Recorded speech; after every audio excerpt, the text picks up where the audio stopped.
चलो let's start. Second chapter है इसका सॉन्ग ऑफ माई सेल्फ, है ना। लिटरेचर के बिहार बोर्ड जो आपका 12th का एग्ज़ाम होगा उसका क्या होगा, second chapter song of my self है। देखो सॉन्ग ऑफ माई सेल्फ का मतलब समझोगे, सॉन्ग का मतलब क्या होता है, गीत या गाना, ठीक है। और जो आपका माई सेल्फ का मतलब खुद के, यानी खुद के लिए गाना। अब इसका मतलब क्या समझेंगे, जो आपके वॉल्ट विटमैन है, देखो वॉल्ट विटमैन मतलब एक क्या है, राइटर हैं, कंपोज किए हैं इस पोएम को, ठीक है ना। इसको क्या किए हैं, कंपोज किए हैं, तो इसको क्या कहेंगे, कंपोज़र या फिर राइटर कह सकते हो आप। राइटर या फिर क्या कहोगे, कंपोज़र या फिर क्या कहोगे, राइटर हैं ये। कंपोज़र या फिर क्या समझोगे, राइटर, ठीक है।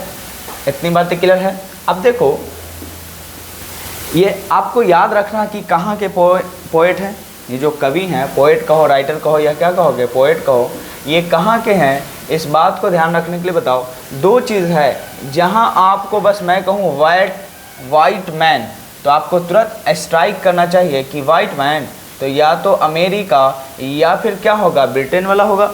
समझ पा रहे। अब याद करो, वाइट एम आया ना इसमें, ब्रिटेन में बताओ आ रहा है एम, नहीं ना आ रहा है, तो एम वाइट मैन, तो याद करना है एम से एम फॉर देखो अमेरिका में चले जाना, एम जिसमें मिल रहा है तो, ठीक है ना। तो वाइट मैन का मतलब क्या समझोगे, अमेरिकन है ये, तो आप इनका दूसरा नाम कह सकते हो कि अमेरिकन पोएट है। आपसे पहला क्वेश्चन बताओ कि जो सॉन्ग ऑफ माई सेल्फ है उसके कंपोजर, राइटर या पोएट का नाम बताइए। What who compose the poem song of my self, पहला क्वेश्चन, तो क्या कहोगे, वॉल्ट विटमैन। आप ये कहेंगे कहाँ से ये बिलोंग करते हैं, कहाँ से बिलोंग करते हैं, तो अमेरिका से।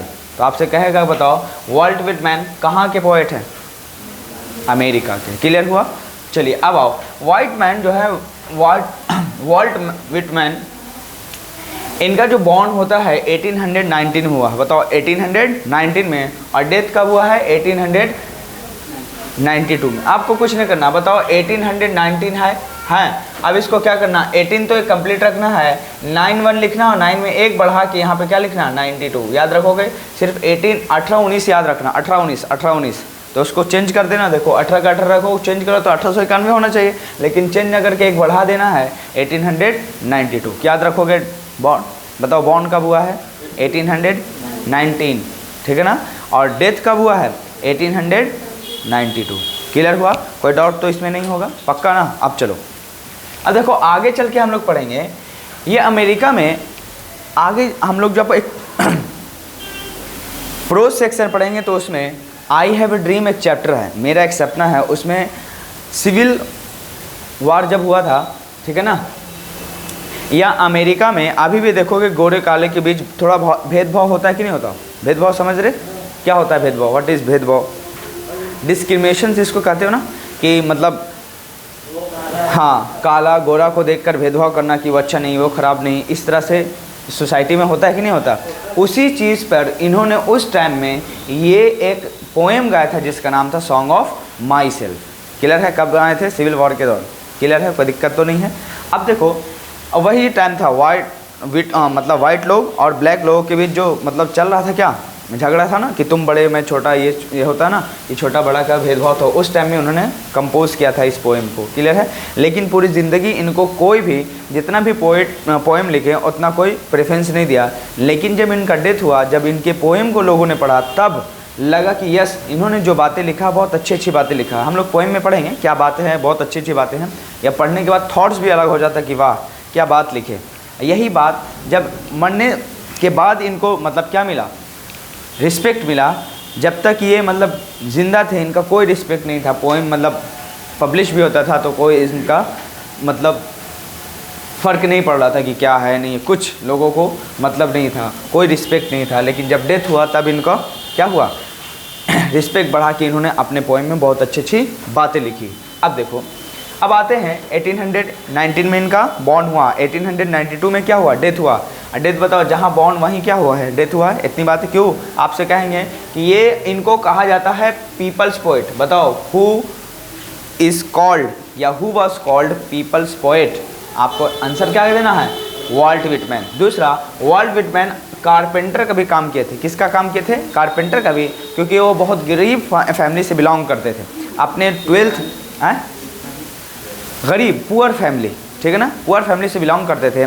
अपने 12th बर्थडे से पहले इन्होंने कारपेंटर का भी काम किया, ठीक है ना। ज़िंदगी चलाने के लिए ज़िंदगी कहाँ ले जा सकती है आपको भी पता नहीं है, ठीक है। एक उम्मीद के सहारे आप जिंदा रहते हैं कि हाँ ये होगा, लेकिन क्या होगा वो कुछ नहीं जान सकता इंसान, है ना। अपने हाथों में मेहनत करके फ्यूचर बदलते तो ठीक है, लेकिन 100% ये बातें नहीं है कि मेहनत करोगे तो फ्यूचर एकदम सिक्योर होगा, आगे चल के आपको ज़िंदगी बहुत अच्छा ही होगा, ऐसा कुछ गारंटी इसकी नहीं होती। तो आप बताओ, प्रिंटर की तरह काम किए, फिर टीचर भी बने ये लास्ट में, फिर एडिटर का भी काम किए, और वॉलंटियर नर्स ड्यूरिंग कब, सिविल वॉर के दौरान बने थे। क्लियर हुआ, कोई दिक्कत तो नहीं है। अच्छा, वॉलंटियर का मतलब समझते हो, आप देखोगे कहीं मतलब मजमा लगा बहुत भीड़ भाड़ हो और कोई स्टेज पे मतलब भाषण दे हो, तो जितने लोग बैठे होते मतलब उस जगह पे, तो वहाँ कोई हेल्पर दिखता कि आपके साथ क्या हुआ, क्या प्रॉब्लम है ना, वहाँ चले जाइए, ऐसा होता ना, साम आके मतलब कोई गाइडर की तरह रूप में हो, तो उसी को कहते हैं वॉलंटियर। क्लियर हुआ। आप कभी गए हो कोई बड़े स्टेज पे या कभी भीड़ भाड़ में, तो आपको कोई गाइड करने वाला है ना कि वहाँ चले जाइए, वहाँ खाली है, वहाँ बैठिए, होता है ना कि गाइड करने वाला, उसी को कहते हैं वॉलंटियर, ठीक है ना। स्पीच देने वाले तो दे ही रहे हैं, तो वो थोड़ी बोलते हैं कि वहाँ जाइए वहाँ जाइए, वहाँ पे एक आदमी होता है ना गाइड के लिए, उसी को कहते हैं वॉलंटियर। इतनी बातें क्लियर है। अब आओ देखो, जो विटमैन्स है उसका कुछ पोइट्री है। सबसे पहला है लीव्स ऑफ ग्रास, इसको फ्री रिद्म और लैक ऑफ रिद्म कहा गया था। उसमें कोई लय नहीं था, जैसे मतलब होता है ना पढ़ने के बाद कोई लय नहीं है, मतलब जैसे तैसे वाला बात हो गया था, और इसी में इनका पब्लिश हुआ था। ये बातें एक ही है। लीव्स ऑफ ग्रास जो पब्लिश हुआ था, ठीक है ना, 1800 कब में, 85 में हुआ था। और दूसरा जो आपका है, दूसरा आपका जो है ड्रम टैप्स है, ड्रम टैप्स कब हुआ था, 1886। आपसे पूछ 1866 में, ये बातें याद रखना। क्लियर हुआ, कोई दिक्कत तो नहीं। 1866 में क्या हुआ, ड्रम टैप्स। और आपका जो लीव्स ऑफ ग्रास है कब हुआ है, 1885 में, ठीक है ना। चलो कोई दिक्कत तो नहीं है, आ गओ। देखो फर्स्ट, जब इनका फर्स्ट पब्लिश हुआ था, सॉरी 1855 है ये, 55, अच्छा सॉरी 1855, चलो एक करेक्शन कर लेना, 1800 क्या है, 55। और आपका जो सेकंड है ड्रम टैप्स है, क्या है, पोएम का नाम है। देखो जब इन्होंने अपना फर्स्ट पब्लिश किया था तो अपने ही एक्सपेंस पर, एक्सपेंस समझ रहे हो, अपने ही खर्च पर पूरा पब्लिश किया था। कब किया था, 1885 में। क्लियर है, कोई दिक्कत तो नहीं है। अब देखो, अब ये जो मतलब ये पूरा पोएम लिखते हैं उसके बारे में लिखते हैं, क्या क्या लिखते हैं। हाँ 1855 है, चलो करेक्शन कर लेना, ठीक है। चलो अब आते हैं पोएम के बारे में, पढ़ते हैं कि क्या लिखते हैं ये। देखो पहला लाइन लिखते हैं, I celebrate my self and Singh my self. इसका मतलब क्या हुआ, मैं खुद के लिए गाता हूँ और क्या करता हूँ, खुद ही इंजॉय करता हूँ। मुझे दुनिया से कोई मतलब नहीं है कि मेरे गाने पे वो कैसा कमेंट करे या क्या करे, समझ रहे। यही बात है कि जिस दिन आपको अपने साथ रहने में मज़ा आ जाएगा ना, दुनिया चेंज करने की क्षमताएं आप में बढ़ जाएगी। क्योंकि जब अपने साथ अकेले महसूस करोगे ना, अपने आप में अकेले रहोगे, तो आपके अंदर कमी है, क्या अच्छाई है, क्या बुराई है, उसको देखने का चांस मिलता है। नहीं तो आप सुबह सुबह उठ जाओ और दूसरे के कामों में लग जाओ, तो अपने अंदर क्या क्वालिटी हो कभी दिखता ही नहीं। इसीलिए हर इंसान को ऐसा होना चाहिए कि वो अपने आप के लिए गाए और सोचे अपने आप के लिए, तभी आगे बढ़ सकता है। समझ पा रहे कि नहीं पा रहे, कभी अपने लिए भी टाइम निकाला करोगे अगर तरक्की चाहते हो तो। क्लियर हुआ, समझ में। पहले आने क्या बोलते हैं, I celebrate my self and Singh my self. मैं मतलब खुद के लिए गाता हूँ और खुद के लिए क्या करता हूँ, एंजॉय करता हूँ। मुझे दुनिया से कोई मतलब नहीं, करे या ना करे। ऐसे लोगों को पेट क्यों कहा जाते हैं कि वो अपने लिए नहीं, दूसरे को लिए भी प्रभावित किया, मतलब दूसरों को भी प्रभावित किए थे, दूसरों को भी क्या किए थे, एक्सपायर किए थे, मतलब इंस्पायर किए थे, ताकि लोग आइए, ताकि लोग इनकी मतलब किससे, मतलब पोइट से प्रभावित हूँ, इफेक्ट इन पर पड़े। समझ पा रहे। अब आओ, एंड व्हाट आई अज्यूम, यानी अज्यूम का मतलब होता है मतलब जो सोचते हैं, इमेजिन करते हैं। इमेजिन मतलब जो ये सोचते हैं। What I assume you shall assume, जो मैं सोचता हूँ, जैसे मैं सोचता हूँ कि मैं गाऊंगा अपने लिए, कोई दुनिया से कोई मतलब नहीं, मैं अपने आप में एंजॉय कर लूँगा, इतनी मेरी क्षमताएं हैं, तो आपको भी वैसे ही करना चाहिए। अगर दुनिया का देखोगे तो दुनिया कभी सही आपको कह ही नहीं सकता। आप जाओ अपने आप पे रिसर्च कभी करोगे, 10 लोगों का एक डेटा ले लो और 10 लोगों से पूछो कि मैं कैसा हूँ, तो 10 लोग में से 2 लोग बहुत ख़राब कर देंगे, 2 लोग इतना तारीफ़ें कर देंगे, 4 लोग ऐसे होंगे जो आपका अच्छाई भी दिखाएंगे और बुराई भी दिखाएंगे, कुछ लोग ऐसे होंगे कि आपसे बहुत नफरत करेंगे। एक तरह का कभी रिजल्ट आ ही नहीं सकता। इसीलिए अपने आप में जब इंजॉय करना सीखोगे, अपने आप में थॉट्स जो सिस्टम है डेवलपमेंट करना सीखोगे, अपने बारे में सोचोगे, और जो मैं सोचता हूँ वो तुम भी सोचोगे, जैसे मैं करता हूँ वैसे तुम भी करोगे, तभी आपका लाइफ में चेंजेस आएगा। क्लियर है? हम दोनों अलग नहीं हैं, बिल्कुल एक सेम हैं, हम लोग का सिर्फ थॉट अलग अलग है, जिसकी वजह से हम लोग बिखरे पड़े होते हैं। आगे, for every atom belonging to me as good belongs to you. ये कहते हैं जैसे मैं बना हूँ ना, जैसे अंदर मेरे अंदर कण है, जैसे मैं जिस ब्लड से बना हूँ, जैसे मैं बिलोंग करता हूँ, जिस प्रोसेस से मैं इस दुनिया में आया हूँ, वैसे ही आप भी आए हो। हम दोनों में कोई अंतर नहीं है, और जाने का भी सिस्टम सेम है। ऐसा मत समझना कि मैं इस दुनिया में मतलब रह जाऊँगा और आप चले जाएंगे, या आप चले जाएंगे तो मैं इस दुनिया में रह जाऊँगा। हम दोनों में यही अंतर, आने का और जाने का सिस्टम बिल्कुल सेम है। जब इस दुनिया में आता हूँ तब हम लोग में डिफ्रेंसिएशन पैदा होता है, अलग अलग अलगाव पैदा होता है। वो कब? धर्म को लेकर, रिलीजन को लेकर, या कास्ट को लेकर, या हो सकता है आपके माहौल सोसाइटी को लेकर ऐसा होता है। हम लोग में कोई अंतर नहीं है, जैसे मैं बिलोंग करता हूँ इस दुनिया से वैसे आप भी हैं, हम दोनों में कोई डिफरेंस है ही नहीं। समझ पा रही कि नहीं पा रहे? लेकिन हम लोग का थॉट्स अलग है कि वो बड़ा मैं छोटा, ये सब आपको ही नीचे ले जाता है। फिर आगे देखोगे, तीसरा के बाद आते हैं आई लोफ। लोफ का मतलब क्या समझते हो? वॉन्डर। वॉन्डर मतलब होता है भटकता हूँ, ठीक है। मैं कुछ वर्ड यहाँ पे देखो लिखा हुआ है। सेलिब्रेट का मतलब होता है मज़ा करना, जिसका मतलब होता है रिजॉइस करना, एंजॉय अपने आप में से। अज्यूम का मतलब होता है मान लेना, जिसको आप कहते हो सपोज, ठीक है ना। आप कहते हो loaf. Loaf old English word है, आज के अंग्रेजी डिक्शनरी में LOAF लिखा हुआ मिलेगा, FE नहीं मिलेगा। जैसे याद कीजिए John sweetest love I do not go, जो चैप्टर आपका फर्स्ट चैप्टर था जिसमें जॉन डन के बारे में पढ़े थे, उसमें बताओ MWE मी लिख रहे थे, है ना, जबकि आज मॉडर्न इंग्लिश में ME मी होता है। याद करो, है कि नहीं है? डाई, याद करो DYE लिखे थे उसमें, जबकि आज के मॉडर्न इंग्लिश में DIE होता है। क्लियर? कोई दिक्कत तो नहीं है? चलो, I loaf and invite my soul. मैं बोलूँ मैं इधर उधर भटकता हूँ और आत्माओं से बात भी करता हूँ। कैसे? देखता हूँ कि देखो दुनिया घुमा, एंजॉय किया और देखा कि देखो उनमें और मेरे में क्या अंतर है, तो बोलते कुछ भी नहीं, है ना। फ़र्क यही है, वही सोसाइटी वाला काम। वो अलग मतलब जनरेशन में जन्म हुआ तो उनका थॉट्स अलग हो गया, और मैं इधर जन्म हुआ तो मेरा थॉट्स अलग है, लेकिन है तो वही चीज़। हमारे अंदर क्या ब्लड रेड है तो उनके अंदर वाइट थोड़ी होगा, वो भी सेम ही है। सिर्फ थॉट्स है ना वो चेंज कर दिया जाता है, वो माहौल पे डिपेंड करता है, सोसाइटी के ऊपर डिपेंड करता है, रिलीजन के ऊपर डिपेंड करेगा, कास्टिज्म के ऊपर डिपेंड करेगा। समझ में आ रहा है ना? I loaf and invite my self. मैं इधर उधर भटकता हूँ और अपनी आत्माओं को दावत भी देता हूँ कि देखो मैं कैसा हूँ, ठीक है ना। अपने अंदर ढूंढता हूँ कमियाँ, जैसे होता और जो अपने अंदर कमी को ना देखेगा कभी आप होता ना डेवलपमेंट उसका हो ही नहीं सकता, समझे। और जितना जो सोचेगा लाइफ में उतना ही आगे जाएगा, बिना सोचे आप कुछ भी कर नहीं सकते। जैसे आप सोचो चांद पे, चांद मतलब समझ रहे ना, मून पर फर्स्ट जो पर्सन गए थे उनका नाम नील आर्मस्ट्रॉन्ग है। अब खुद बताइए क्या वो आज सोचे तुरंत कल पहुंच गए? उनका सोच कई दिनों का होगा, फिर उन्होंने प्रोग्राम बनाया होगा, तब उस जगह पे वो पहुंचा होगी, है कि नहीं। उसी तरह आप भी अपनी ज़िंदगी को अगर ढांचे में डालना चाहते हो कि मैं ज़िंदगी कैसा जीना चाहूँ, तो आज से सोचने लगो कि मेरी ज़िंदगी ऐसी होनी चाहिए और उस पर काम करने लगो, आपकी ज़िंदगी वैसी बन जाएगी। समझ पा रहे? लेकिन करोगे तब ना। आप तो अपने दुनिया में देखने में बिजी हो, अपनी दुनिया को देख ही नहीं रहे हो कि आपने अंदर है क्या। हर लोग एकदम ज़ीरो से जन्म लेते हैं, लेकिन हीरो ज़िंदगी बनने का चांस देती है, लेकिन कुछ ही लोग हीरो बनते हैं क्योंकि वो समझ पाते हैं कि मेरे अंदर कमी क्या है, मेरे अंदर टैलेंट क्या है, उसी के अकॉर्डिंग काम करते हैं और आगे बढ़ते हैं और हीरो बन जाते हैं। जबकि कुछ लोग दुनियाओं को देखते हैं और दुनिया के अंदर ही कमी ढूंढने लगते हैं और अपने अंदर कमी नहीं देखते हैं, जिसकी वजह से वो नाकामयाब होते हैं। फ़र्क यही है कामयाबी और नाकामयाबी का। क्लियर है?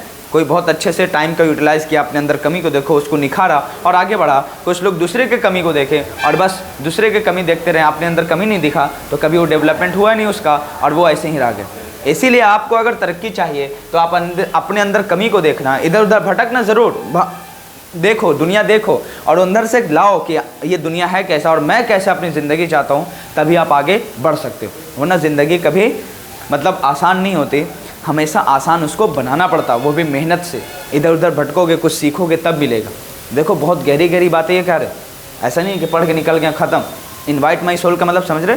आप जाओ, भटको, देखो दुनिया, उसके बाद आओ, उसके बाद सीखो कि क्या सीखा मैंने, क्या देखा मैंने इस दुनिया में। क्लियर है? उससे लर्न करो कि हाँ उसने ऐसा किया था तो ऐसा हुआ था, मैं वो गलती नहीं करूँगा, मैं ऐसा कुछ काम करूँगा तो मुझे जल्दी ही तरक्की मिल जाए, मैं कुछ अलग ही कर जाऊँ इससे। क्लियर है? सबका अलग अलग टैलेंट है, सबका अलग अलग विचार थॉट्स है, हर का एक थॉट्स हो ही नहीं सकता, हर का माइंड एक तरह का हो ही नहीं सकता। आप अपने माइंड को, अपने काम को देखो और अपने टैलेंट को देखो और उस पर काम करो, आप भी एक दिन हीरो बनेंगे। हम दोनों में कोई बोले कि हम लोग में कोई अंतर ही नहीं है, सिर्फ थॉट्स का अंतर है। जिस दिन ये थॉट्स हट गया हम दोनों बराबर हैं। क्लियर है? आप भी चाहोगे तो आगे पढ़ा सकते हो, बिल्कुल मेहनत करोगे 10 गुना 20 गुना उस पर काम करोगे, बिल्कुल हो सकता है, लेकिन उसके लिए टाइम देगा। आप तुरंत सोचोगे एक दिन में 2 दिन में एकदम हो जाए, नहीं हो सकता, कई सालों तक टाइम दो, बिल्कुल होगा। क्लियर है? आप चाह रहे हो कि हम भी एक सर्जन बने, डॉक्टर बने, तो आप भी उसके ऊपर काम करने लगो कि कैसे बनते हैं, पढ़ाई कैसे होगा, उसके बाद होगा। लेकिन एक दिन में नहीं होगा, लेकिन एक दिन ज़रूर होगा जब कई दिन उस पर मेहनत करोगे तब। क्लियर है?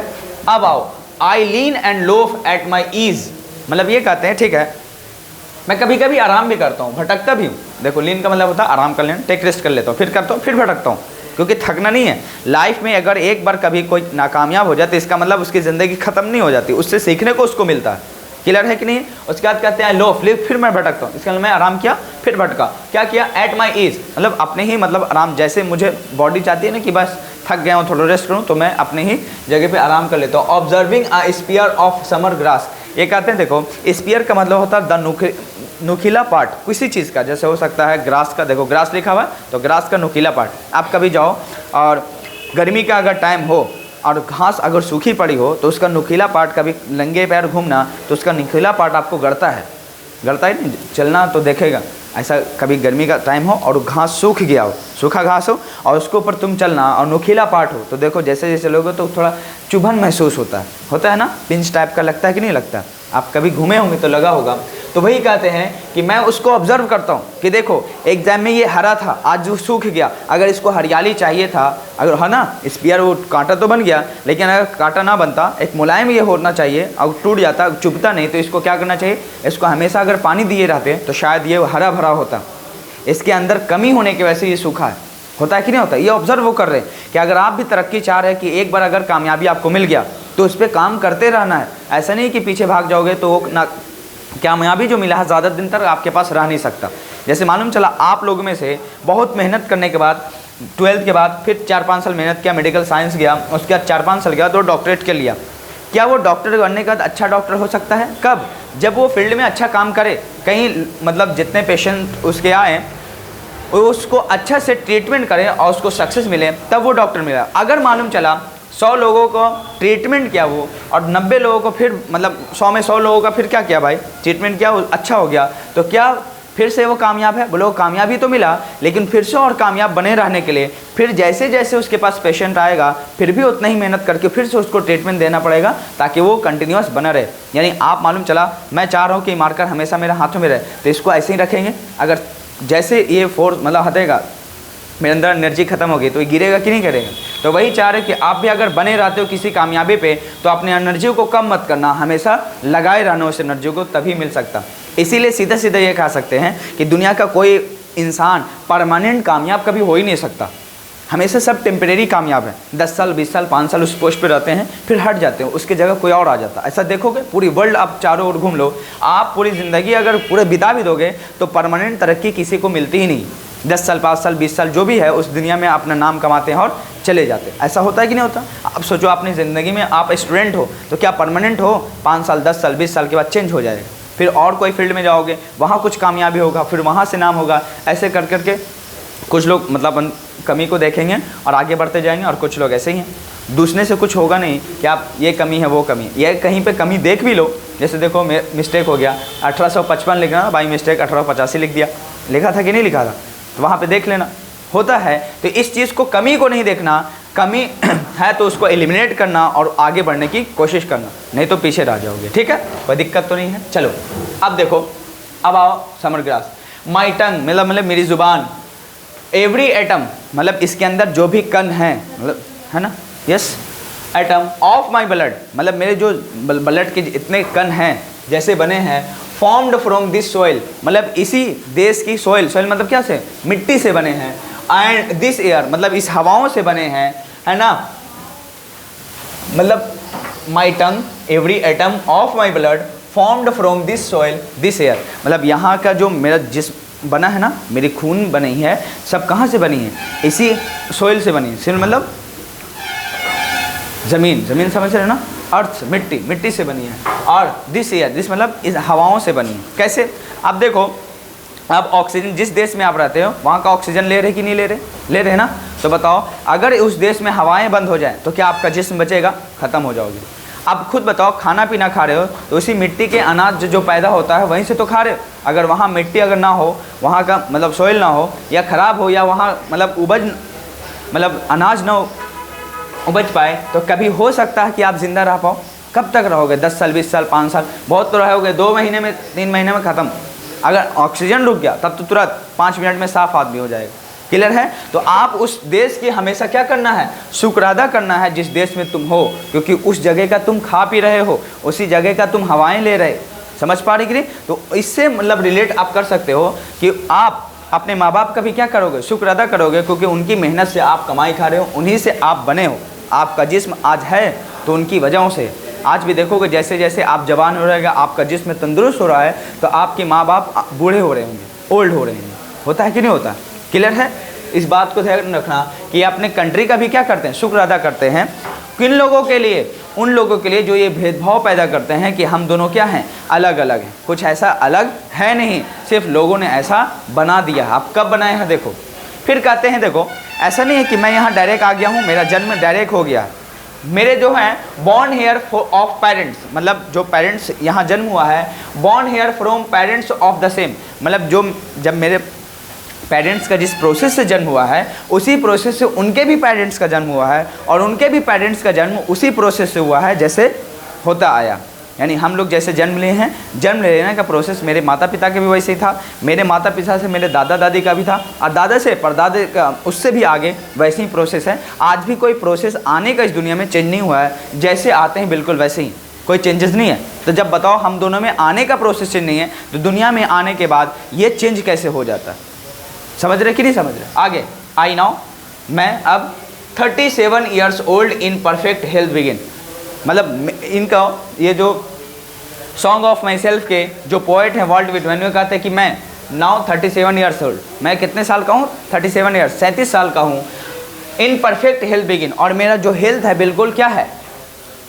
फिट फाट है, कोई मतलब झुकाव महसूस नहीं हुआ है। फिर कहते हैं hoping to see is not till death, ये कहते हैं कि मैं चाहता भी हूँ कि जब मेरा अंत आए, डेथ आए, तो मैं वैसे ही हूँ जैसे बना रहना चाहता हूँ। मेरा अंत ऐसा ना हो कि बेड पे चला जाओ उसके बाद एंड हो। मैं चाहता हूँ कि खुशी खुशी जिस जवानी में 37 ईयर्स उम्र में भी ऐसा महसूस कर रहा हूँ, तो टिल डेथ तक ऐसे ही महसूस करूँ, मेरी ज़िंदगी बेड तक ना पहुँचे। समझ पा रहे कि नहीं? स्ट्रॉन्ग बना रहूँ। उस स्ट्रॉन्ग बने रहने के लिए वही बता रहा हूँ कि अगर कामयाबी बना रहना तो उस एनर्जी को पाते रहना है, हमेशा उस पर काम करते रहना। तो वही बात है कि अगर आप काम करते रहोगे अपने आप पे, तो देखोगे एनर्जी बना रहेगा। जिस वक्त काम करना छोड़ दोगे वो एनर्जी खत्म हो जाती। अगर चाहते हो कि हम भी एकदम हेल्थ परफेक्ट रहे, तो आप भी अपने जिस्मों पे काम किया करो। जैसे आप चाहते हो कि टैलेंटेड बना रहे, मैं टैलेंट बना रहा हूँ, मैं टॉप लेवल के स्टूडेंट बना रहा हूँ, तो उस पर हमेशा मेहनत करने की ज़रूरत है, हर चीज़ को डेली डेली पढ़ने की ज़रूरत है। बिल्कुल वही बात है कि अगर वे भी चाह रहे कि बस मैं जैसा हूँ वैसे ही अंत तक बना रहूँ, मेरे मतलब फिटनेस में कोई कमी ना आए, मैं ऐसा विश्वास करता हूँ। आगे कहते हैं क्रीड्स एंड स्कूल्स इन एबियंस, मतलब ये कहते हैं जो जाति है, जाति मतलब रिलीजियस बिलीफ जो है, रिलीजियस बिलीफ समझ रहे? क्रीड्स का मतलब होता है रिलीजियस है, धर्म का विश्वास। एंड स्कूल्स इन एबियंस, मतलब ये क्या हो चुका? भटकाव में, मतलब जब आप जाते हो ना धर्म के अंदर घुस जाते हो, तो आपको धार्मिक लोग इतना आपको धर्म के बारे में सिखा देते हैं कि आपको आगे दुनिया, मतलब जो होता है ना, अलग क्रीड्स के लोग हैं, जो अलग बिलीफ के लोग हैं, अलग धर्म के लोग का बिलीफ है, उनसे इतनी नफरतें बढ़ा देते हैं कि आपको, मतलब एबियंस का मतलब होता है भटक देते हो, मतलब एक सिस्टम ऑफ थॉट से लाते ही नहीं। सिस्टम ऑफ थॉट समझ रहे? आपको अलग अलग विचार दे के बहका देते हैं। आप देखोगे जितने भी धार्मिक इंसान हैं एक दूसरे को ना जाने ऐसा सिखा देते हैं कि धर्म को लेकर कट्टरवादी सिखा देते, कभी मोहब्बत दिखाते नहीं। जबकि आप धर्म को अच्छे से स्टडी करेंगे तो हर धर्म में स्टार्ट ही होता है कि बस love and peace. Love and peace मतलब समझ रहे? शांति होना चाहिए, प्लस आपका क्या होना चाहिए? बोलो, शांति और मोहब्बत होना चाहिए। हर धर्म यही सिखाता है, लेकिन जो बताने वाले हैं वो इस तरह से बताते हैं कि आपको बहका देते हैं जो धर्म को लेकर। और स्कूल भी ऐसा थॉट्स देता है कि अलग अलग देखोगे कास्टिज़म का स्कूल भी खुल जाता है, होता है कि नहीं होता? अब जो कास्ट को पढ़ लो उसको प्रमोट करते हैं, ना कि हर इंसान को प्रमोट करते हैं। ऐसे देखोगे कई स्कूल्स हैं, तो ये कहते हैं कि स्कूल क्रिएट्स जो सिस्टम ऑफ थॉट्स है वो भी क्या हो चुका है, एबियंस हो चुका है, भटक चुका, मतलब जो दिखाना चाहिए, जो देना चाहिए वो देता ही नहीं है ना, ईमानदारी पूर्वक देते नहीं। इसीलिए शिक्षक भी जो है, जब किसी भी टीचर जो भी पढ़ाए तो हमेशा ऐसे स्टूडेंट को पढ़ाना चाहिए ताकि वो पढ़ने के बाद उसको लगना चाहिए बाहर निकले तो उसके अंदर धर्म, जाति, जो है ना थॉट्स, वो बिल्कुल अलग होना चाहिए। एक इंसानियत सबसे पहले आनी चाहिए, समझ पा रहे, क्योंकि हम दोनों कुछ हो या ना हो, सबसे पहले एक अच्छे इंसान हैं, और अच्छे इंसान ही बन जाओगे तो फिर क्या बात है, धर्म भी आपको एक्सेप्ट करता है। लेकिन धर्म के जो लोग हैं, रिलीजियस पर्सन लोग हैं, वो आपको इतना बहका ही देते हैं धर्म को लेकर, चाहे कोई भी धर्म का हो। आप जब कभी बैठना तो हमेशा एक क्या दिया जाता है, हेट्रेड फैलाया जाता है, नफरतें फैलाया जाता है अगेंस्ट किसी धर्म को लेकर, जबकि ऐसा नहीं है। बताओ, उनके आने का प्रोसेस और आपके आने का प्रोसेस तो बिल्कुल सेम है। उनके देखो, हम लोग का जो धर्म है, हम लोग का जो कास्टिज़म है, हम लोग के मम्मी डैडी है, क्या अपने चॉइस से आया है? क्या नहीं आया है, वो तो ऊपर वाले का देन है, डायरेक्ट मिल गया। क्या अपना चॉइस है ये कि मेरा चॉइस ये रहेगा, मेरा ये चॉइस रहेगा? नहीं ना, वो बना बनाया मिलता है। भले ही हम लोग आने के बाद अपने जब सिस्टम थॉट्स को जब चेंज करते हैं तब चेंज करते हैं, जबकि ये बताया जाता है कि जब आप क्रिएट्स में ना फंसें और school of system of thought जो स्कूल जो पहले देना चाहिए आप नहीं दे पा रहे हैं, उसमें ना फंस के आप अपने आप को देखो और उसके अकॉर्डिंग काम करो। कुछ हो ना हो, अच्छे इंसान ज़रूर बनो। समझ पा रहे? जैसे मालूम चला, आपको अगर कहें कि एक बहुत पढ़ा लिखा इंसान है और एक है कि बहुत समझदार है लेकिन पढ़ा लिखा नहीं है, तो बताओ आप किसके साथ जाओगे? पढ़ा लिखा है लेकिन समझदार नहीं है, पहला, और दूसरा है पढ़ा लिखा। देखो, एक है पढ़ा लिखा है पर समझदार नहीं है, पढ़ा लिखा तो है लेकिन अंडरस्टैंडिंग उसकी नहीं है। एक है पढ़ा ही लिखा नहीं है लेकिन अंडरस्टैंडिंग बहुत ज़बरदस्त है उसकी। बताओ किसका चॉइस ज़्यादा होगा आपके लाइफ के अकॉर्डिंग? आप किसको चॉइस करोगे? देखो, एक बात बता रहे हैं, अगर पढ़ने लिखने के बाद अगर आपकी अंडरस्टैंडिंग नहीं आई, समझ नहीं आई, आप तो जाहिल के बराबर ही होते। समझ पा रहे कि नहीं? अगर आपके अंदर पढ़ा लिखा नहीं भी है लेकिन समझदारी बहुत ज़्यादा हो गया तो आप पढ़े लिखे ही माने जाते हैं। ऐसे कई लोग देखे होंगे कि पढ़ाई लिखाई जीरो हो लेकिन समझदारी इतनी ज़बरदस्त है कि अच्छे अच्छे पढ़े लिखे लोग भी उसको समझ नहीं पाए, पढ़ा लगता है कि बहुत पढ़ा लिखा होता है कि नहीं होता। इसीलिए अगर पढ़ा लिखा है, अगर समझदार नहीं हुआ तो उसका पढ़ना लिखना क्या हुआ? बेकार हुआ। और अगर पढ़ा लिखा नहीं है लेकिन समझदार हुआ तो उसका ना पढ़ने के बराबर पढ़ाई लिखाई बराबर हुआ। इसका क्लियर हुआ कि नहीं हुआ? तो आप भी जब जाओ तो एक समझदार इंसान ज़रूर बनो। कभी किसी जगह पर डिसीज़न हो, चाहे कोई भी लेकर, है ना, तो उस चीज़ पे समझना, उसके बाद विचार करना, तब डिसीजन लेना। अचानक आनन फानन में कभी डिसीजन मत लीजिएगा। इसी पर उन्होंने इतने बातें कहे। अगर कहने के लिए एक लाइन पे कई लाइन बता सकता हूँ आपको, कई एग्जांपल दे सकता हूँ, लेकिन खुद बताओ, इतना मतलब आपका डिटेल लेवल पूछता नहीं। लेकिन अगर एक एक वर्ड का एक एक मीनिंग लेने जाओ तो बहुत कुछ ये अपने पोएम में कहते हैं, जिसका नाम है song of my self. Clear है? कोई दिक्कत तो नहीं है? आगे, retiring back avoid sufficed at what they are but they never forgotten। ये कहते हैं ठीक है, मैं वापस तो आ जाता हूँ, फिर भी मैं मुख्य रूप से उस पर सोचता भी हूँ, लेकिन what they are, वे लोग हैं क्या, मतलब जितनी बारी थॉट्स लेके आता हूँ ना, फिर सोचता हूँ वे लोग हैं क्या। कितना भी कर लो, समझदारी बहुत कम होती है। आप देखो कि कुछ कुछ बातों पे अगर आपके बारे में या आपके भाई के बारे में कोई आके तुरंत आपको कहते कि आपका भाई ऐसा कर रहा था, तो तुरंत आपको बिलीव हो जाता है। ऐसा ह्यूमैनिटी है कि अच्छा ऐसा कर रहा था। आप अपने भाई से पूछते तक नहीं हो कि ऐसा कर रहा था कि नहीं कर रहा था। ऐसा होता है ना। इसीलिए कोई भी चीज़ का आपको कंफर्मेशन लेना है तो सबसे पहले उस पर क्या करना है, गहन मंथन करना है। मतलब कुछ भी कहने से पहले उसको ज़रूर विचारना है, थॉट्स लेना है कि सही है कि नहीं। हम लोग बिना सही और गलत देखे कहीं बेकार में ऐसे डिसीजन लेते हैं, बाद में पछतावा होता है कि हम गलत थे, वो सही था। और कई फिल्मों में एंड में ऐसा दिखाता है कि नहीं दिखाता है कि हीरो सही था और विलन गलत था, ऐसा दिखाना ना, जबकि बहुत उसको लास्ट में पछतावा होता है। बिल्कुल वही बात यहाँ भी है। तो ऐसे पछतावा से क्या फ़ायदा जब आप कुछ सब कुछ खो देते हो। इसीलिए कोई भी डिसीज़न हो तो अच्छे से समझ के लेना है। आगे क्या कहते हैं, बट देव नेवर, फिर भी वो भूलते ही नहीं। आगे, आई हर बार फॉर गुड और बैड, मतलब ये कहते हैं कि मैं सोचता भी हूँ अच्छाई के लिए, मतलब हर बार का मतलब होता है मैं एक्सेप्ट करता हूँ, अच्छाई को भी एक्सेप्ट करता हूँ, बुराई को भी एक्सेप्ट करता हूँ। ऐसे नहीं कि ज़िंदगी में बहुत खुशी आ जाता तो मैं बहुत खुश हो जाऊँ और भाई बहुत गम आ जाए तो गमगीन भी हो जाऊँ। मैं एक कांस्टेंट पॉइंट पे होता हूँ कि अगर गम भी आए तो गम को भी झेलने की क्षमताएं होती है, अगर खुशी भी आए तो खुशी को भी रखने की क्षमताएं होती। बातें समझ पा रहे? ये नहीं कि हम बहुत खुशी आई है ज़िंदगी में तो बहुत अच्छे हैं, अगर गम आ गया तो बहुत रो रहे हैं। समझ पा रहे कि नहीं? आपसे कुछ भगवान या अल्लाह कुछ भी छीनता है तो उसका वजह होता है।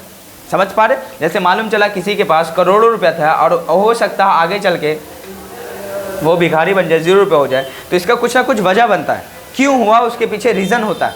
और इंसान अगर यही सोच ले कि क्यों हुआ, रोने गाए नहीं, तो उसको अच्छा मतलब थॉट्स मिलता है, उससे अच्छा विचार मिलता है और आगे कुछ करने की पावर होती है कि हाँ ऐसा अगर नेक्स्ट टाइम में हम नहीं करेंगे। ऐसा होता है कि नहीं होता?